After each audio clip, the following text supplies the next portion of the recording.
Non!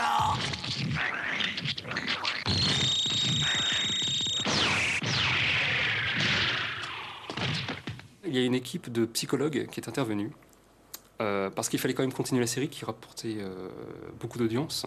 Alors comment faire dans ces cas-là? Il faut censurer. Et donc on a un épisode qu'on a retrouvé en archive qui a subi 99 coupes psy. Donc un épisode qui doit durer 20 minutes, maintenant il dure 16 minutes. Il y avait aussi les adaptations qui étaient vraiment édulcorées et abracadabrantes, un peu comme dans Nicky Larson, qui très souvent va dans des love hotels avec des jeunes filles très sexy, et finalement ça devient en version française un restaurant végétarien. Voilà. Alors il n'y a aucune scène censurée, mais l'adaptation est complètement abracadabrante. Mais les coupes et les adaptations édulcorées ne suffisent pas. La presse se déchaîne. Télérama dénonce le monopole et le matraquage commercial orchestré par le Club Dorothée et ne manque pas de s'indigner de la violence des dessins animés japonais, rebaptisés au passage « japoniaiserie ».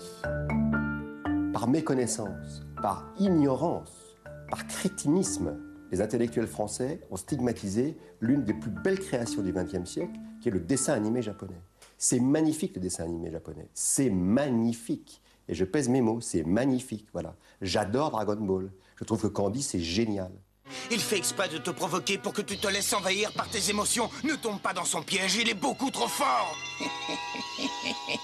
Relisez Le Petit Pousset, vous verrez que si ce n'était pas super anxiogène, alors je sais que je ne comprends rien à la psychologie des enfants. Alors que dans le dessin animé japonais, les valeurs transmises sont d'un autre ordre, même si facialement, c'est vrai, il y a beaucoup de manifestations de violence.